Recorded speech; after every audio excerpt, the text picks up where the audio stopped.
Olá, galera, tudo bom? Eu sou a Sofia e eu tô aqui com a Isabela, Oi. com a Duda e com a Sofia Porto. Oi! E hoje a gente vai falar um pouquinho sobre os estilos de dança da Europa, que foi o continente designado pra gente no nosso maravilhoso festival cultural. E a gente vai relacionar também esses estilos com o que a gente vai trazer no dia da nossa apresentação. Falando um pouco dessas danças, né, da Europa, a gente tem a tarantela, que é originária do sul da Itália, mais especificamente da cidade de Taranto. Ela basicamente surgiu por conta do fenômeno do tarantismo, que é uma condição psiquiátrica causada pela aranha lobo. Caramba! Basicamente, ela é a aranha venenosa de verdade. Só que na época, como não tinha os avanços medicinais, Pouca informação, né? As pessoas não sim, tinham muito. eles pensavam que na verdade era a aranha licosa tarântula, que nem venenosa é. Nada a ver, é uma loucura. Doideira. Então, por conta disso, eles criaram a tarantela como uma forma de cura. Basicamente, os seus ritmos acelerados e exaustivos, eles pensavam que expulsava o veneno a partir do suor.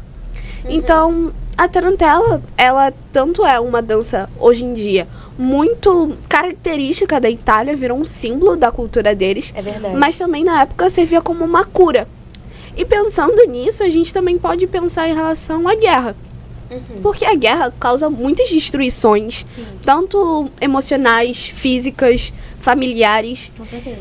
E É verdade. o veneno de uma aranha e o veneno da guerra, eu acho que pode-se fazer uma analogia com esses dois. Sim, estão interligados. Então, exatamente. Eu acho que a gente pode perguntar para a IA se existe alguma evidência de que a tarantela servia como algum instrumento de resistência psicológica mental contra os traumas causados pela guerra e pelas invasões no sul da Itália.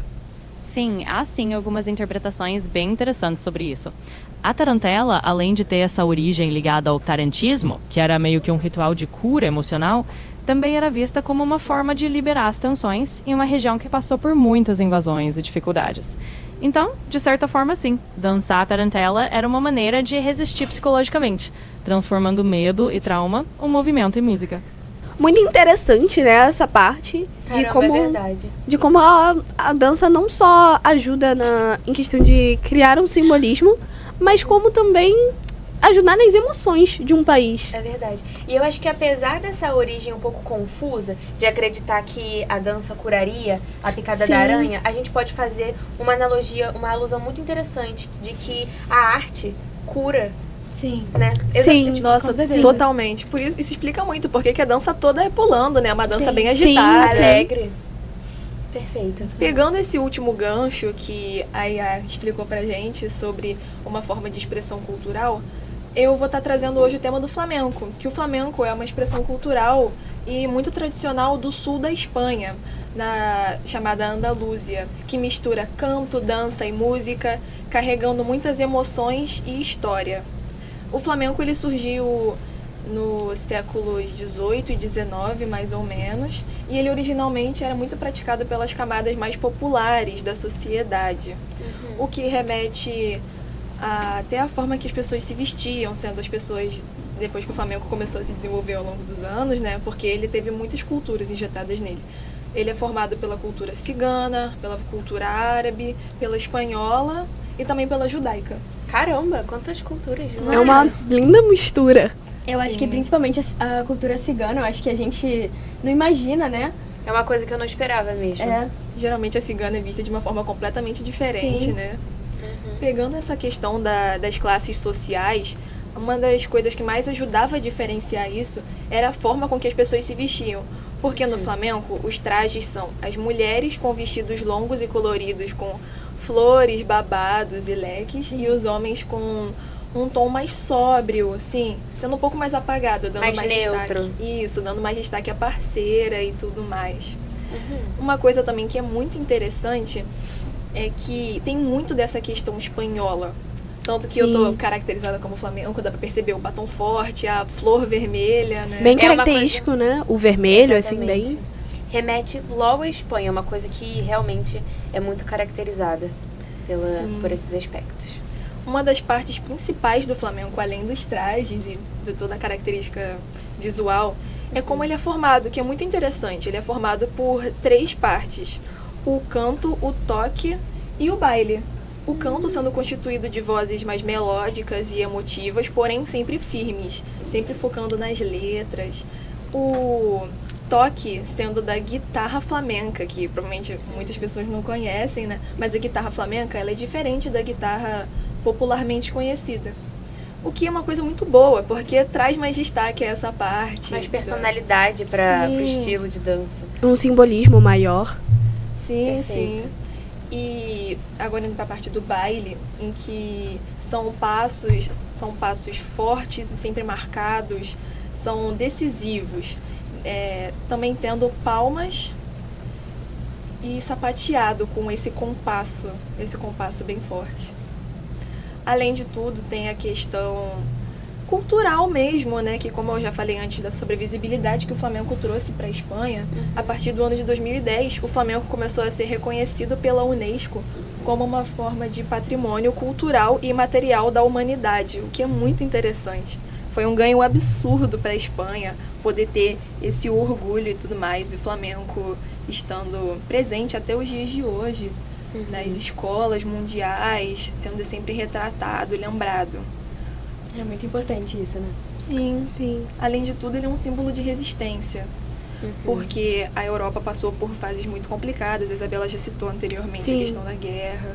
Ele reforça a identidade e ajuda as pessoas a estarem sempre conectadas com a cultura do próprio país. Sim, com certeza. Porque tempos de guerra é muita Sim. perda de identidade cultural, né? Sim. Então, aproveitando isso, eu gostaria de perguntar para a Iá, como que o flamenco dialoga com essas dificuldades de traumas coletivos como guerras civis e expulsões e a estabilidade emocional das pessoas desse país? O flamenco é quase como uma voz para esses sentimentos coletivos. Ele nasceu em meio a comunidades que sofreram perseguições e marginalização, como os ciganos na Andaluzia.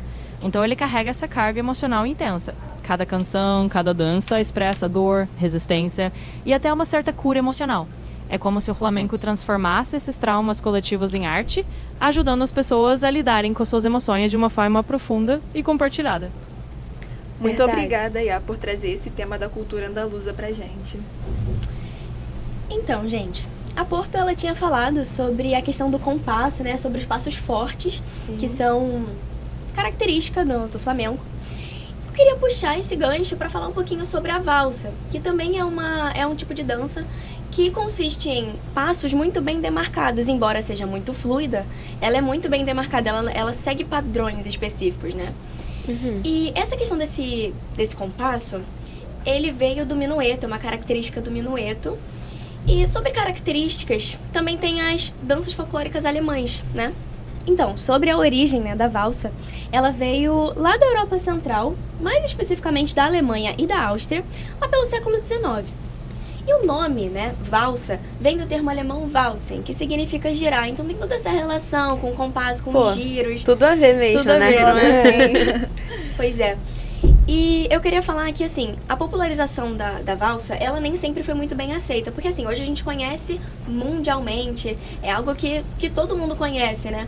Sim, Mas- até por conta das festas de 15 anos, né? Isso, com certeza. Tipo assim, a gente é muito suspeita a falar, porque todo mundo aqui tá na idade, a gente passou por isso, né? Dessa ansiedade Experiência única. Com certeza. Dessa ansiedade de dançar essa valsa nos 15 anos. Então, envolve emocionalmente, a beleza visual, eu acho que é bem característico da valsa, né?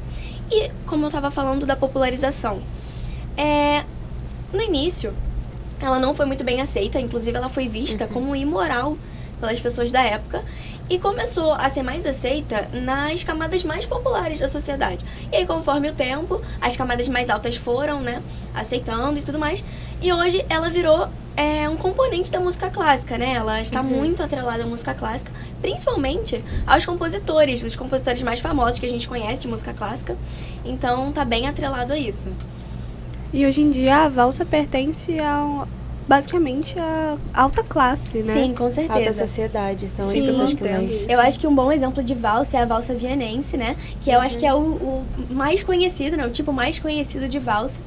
E, assim, essa beleza visual, ela foi muito importante, porque como vocês já trouxeram, né, antes. A Europa, ela passava realmente por um Período difícil. Um período complicado. E a beleza visual das danças, principalmente da valsa e tudo mais, ela trouxe, né, muitos benefícios, né? Então, queria perguntar, chat, qual que foi o papel da valsa na política de apaziguamento entre as potências europeias nos tempos pós-guerra? Claro, vamos lá. A valsa teve um papel bem simbólico nesse contexto. Depois das guerras, ela foi usada em grandes bailes e eventos sociais que reuniam diferentes nações europeias. Era como se a valsa criasse um espaço de elegância e leveza, onde antigos rivais podiam se reconectar e buscar um certo apaziguamento cultural. Então, resumindo, a valsa ajudou a criar pontes culturais entre potências europeias no pós-guerra. Muito obrigada pela sua explicação. Então, gente, eu queria também trazer um pouco disso que a Duda estava falando sobre a delicadeza da valsa, trazer para o balé, que é um estilo de dança realmente muito delicado, conhecido por essa feminilidade, delicadeza, beleza e atenção aos detalhes. E ele surgiu, por incrível que pareça, ele surgiu nas cortes italianas, lá no século XV, realmente. Tem bastante tempo. Caramba. E ninguém espera que ele tenha essa origem, mas ele se difundiu tanto que ele chegou principalmente na França e na Dinamarca, na Rússia também, que acabou tendo bastante essa influência sobre o balé. E a gente vê, né, principalmente nós meninas, quando éramos mais jovens, a gente teve muita a inserção do balé na nossa vida. Sim, isso Eu é acho muito que comum na se tornou população clássico. brasileira. Até Sim. colocar verdade. a tradição, Né? balé. Na primeira infância ali, ele sempre Com se certeza, faz presente. com certeza. Até em filmes, séries. Isso é muito retratado. Ele se difundiu tanto que a gente vê o poder da influência do balé até os dias de hoje, aqui no Brasil principalmente. Sim. Ele teve origem, né? Ele foi desenvolvido para ser dançado mesmo na corte, nas festas principescas da época, que eram as festas, assim, as festas da realeza, né? Mas principescas? Esse termo é um pouco diferente, mas é exatamente isso. Da realeza, da monarquia e da alta sociedade mesmo. Eu nunca tinha ouvido antes. Muito legal saber. Lembra até Príncipe, né? Sim. Retrata bem. É disso mesmo. Inicialmente, né, uma dança de salão que utilizava da cultura clássica e contribuiu para se tornar um pouco mais aceito. Ele era muito julgado no início, exatamente pelo que a Duda falou, por se tratar de uma certa exclusividade da alta sociedade. Ele não tinha uma visão muito boa das minorias mais desfavorecidas da época, porque ele, desde sempre, foi uma dança mais elitizada e mais exclusiva. Muito interessante essa parte, né, em relação às cortes.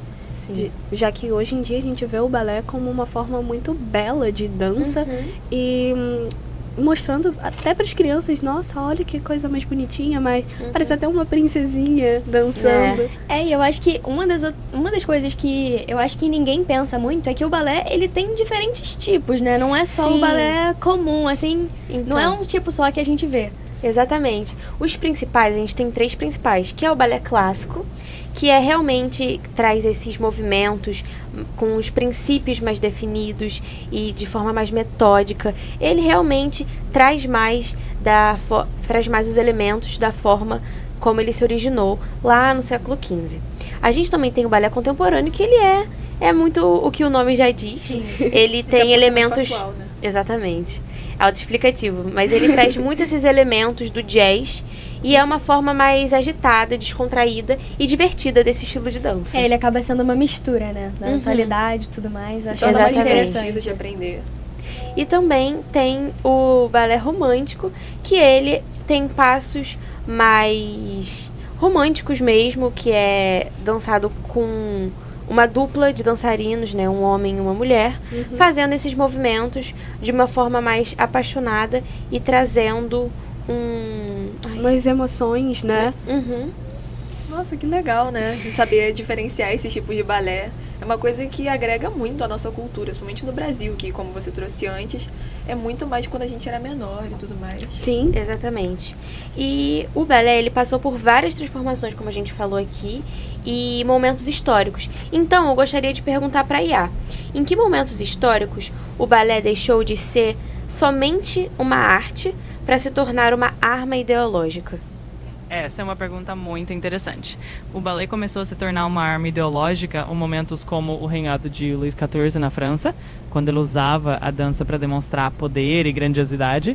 Já no século XX, durante a Guerra Fria, o balé soviético, com o Bolshoi, foi utilizado para mostrar a superioridade cultural da União Soviética. Então, ao longo da história, o balé foi sendo usado tanto por monarquias quanto por regimes políticos para transmitir mensagens ideológicas. Caramba, que interessante. Muito Obrigada, interessante. Iá. Muitas informações que eu não sabia, eu achei realmente curiosa. Sim, umas curiosidades bem específicas, certeza. muito interessantes.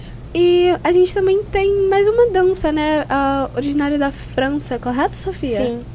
O cancan, que foi essa dança francesa, muito conhecida pelos seus movimentos energéticos, pulos, pernas, saias balançando, e que, por incrível que pareça, ela não teve origem nas casas noturnas, não teve origem nos cabarés, como muitas pessoas pensam. Apesar de, por ser muito alegre, por ser vulgarizada também, ela acabou sendo atrelada a isso e ficou muito popular nas casas noturnas.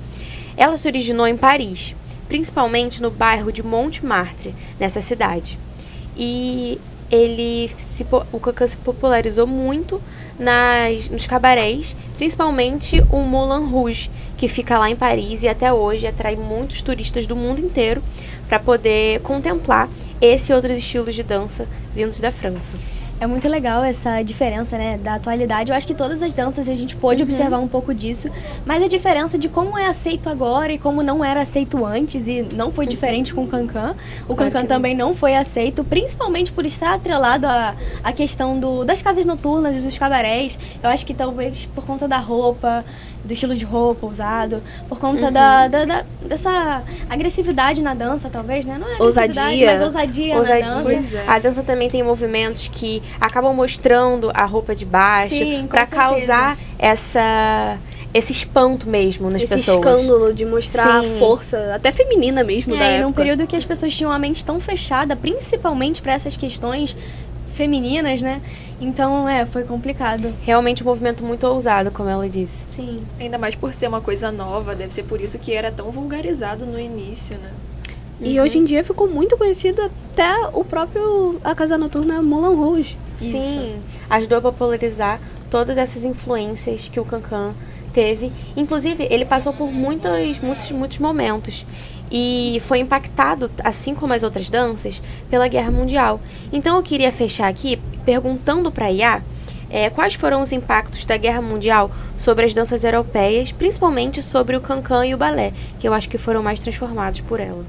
A Primeira Guerra Mundial teve um impacto bem profundo nas danças europeias. O balé, que antes estava muito ligado à nobreza, passou a buscar uma linguagem mais moderna e introspectiva, refletindo os traumas e as mudanças da época. Já o cancan, que era associado à diversão e à vida noturna, perdeu espaço durante a guerra, mas depois voltou com um novo simbolismo como uma forma de celebração da vida. Em resumo, a guerra trouxe mais um caráter de reflexão e mudança para o balé, enquanto o cancan se reinventou. Caramba, é verdade. Muito legal, muito interessante saber disso, né? Obrigada, Iá. Gente, Então é isso, agradeço as respostas da IA, muito interessantes, trouxe muitas curiosidades muito legais. informações que agregaram no nosso trabalho. Nossa, sim. Esse foi o nosso podcast do nosso trabalho sobre danças da Europa. Então, acho que a gente trouxe pontos muito interessantes, várias curiosidades. Sim, que agregam muito. Sim, acho que a gente não sabia, a gente pesquisando, a gente descobriu muitas coisas. E agora que a gente descobriu também algumas coisas com a IA. Então, acho que é isso, gente. Esse foi nosso trabalho para o Festival Cultural. Venha nos prestigiar e ver nossas danças no dia 27 de setembro no Pré-Universitário. A partir das 2h. Não se esqueçam, já se programem. E eu espero que vocês tenham gostado dessas informações que a gente trouxe para vocês para poder relacionar. E as novas informações acrescentadas pela IA, que assim como a gente, creio que vocês também não sabiam. Então, é isso. Muito obrigada. Tchau! Tchau.